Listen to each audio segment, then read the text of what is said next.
I don't think that you could get to that level without taking a little bit of enhancements. And that's just my personal opinion. Yeah, I think I agree to a certain extent. Now, I was watching a podcast called The Flagrant Podcast on YouTube, and they brought on somebody who used to be an MMA fighter. I don't know if he still is or not, but he seemed like he was a retired MMA fighter. And he was saying, he just dropped it like just out of the blue. He didn't even really say, he didn't even put like a big deal on it. It wasn't like a moment or anything. But the guy on the Flagrant 2 podcast said that him and LeBron James have the same drug guy. And he was talking about steroids. He was talking about like growth hormone and stuff like that. And I didn't see many people make a big deal out of that. Maybe because it's just, a podcast and not everybody knows about the podcast, but that's a conversation to be had, no?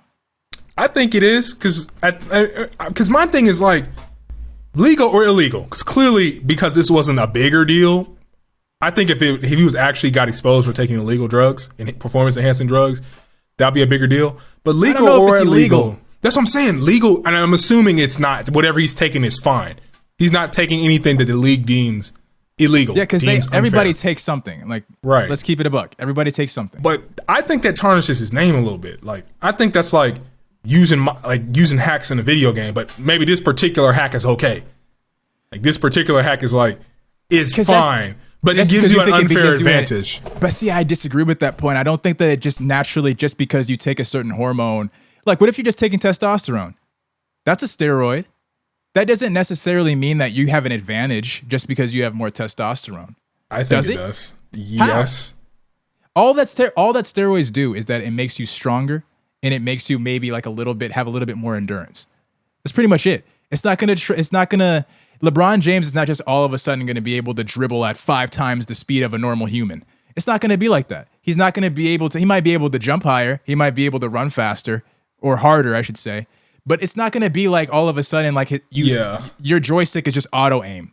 It's not like you're right. His precision isn't going to be better. But it makes me think of something that is comparable, at least in the video game world, where it's like, you just have better equipment. Like you have a monitor that has a higher refresh rate, a lower response time. That's not illegal. That's completely fine. But it gives you enough of an advantage where if you're not doing it, you're probably going to lose just ever so slightly. But that's my thing. I don't think that LeBron James is the only one, and I don't think that. Let me back it up. The reason why I think that this didn't make as big of a news story, it wasn't as big of a news story, is because people already know. LeBron James is on record of being one of these individuals that is out here spending over $1 million on his body and on his maintenance. You really think that he's spending $1 million or $2 million on just food? And a quarter of that is probably drugs. Exactly. He's getting doctors to help him out a little bit.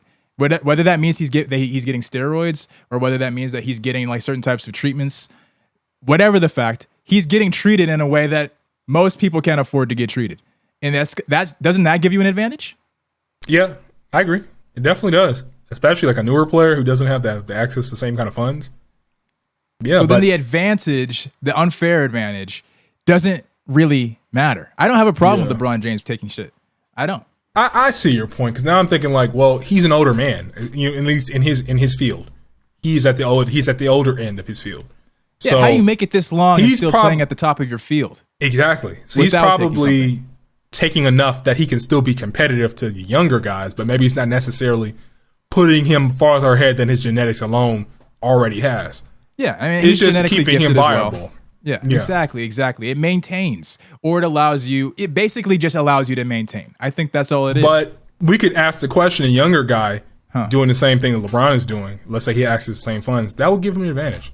I just disagree with that whole, like, you could say an advantage. Because that's fine. If someone goes out and works out 5 hours instead of the dude who works out 3 hours, doesn't the guy with the 5-hour workout have an advantage? So the advantage isn't necessarily the problem. It's the unfair advantage. That's the stigma that comes with people that take steroids. They say that they have an unfair advantage. And that's fair. Yeah. You're right. But how is it an unfair advantage if everyone's taking the steroids? Because there's certain things. You're right. If everyone's taking the steroids, because like I said, it's back to like the monitor thing with gaming. It's not illegal to have a better monitor. It's not. It's not enough of a gap that it gets banned for being unfair. It is just in the realm of normal.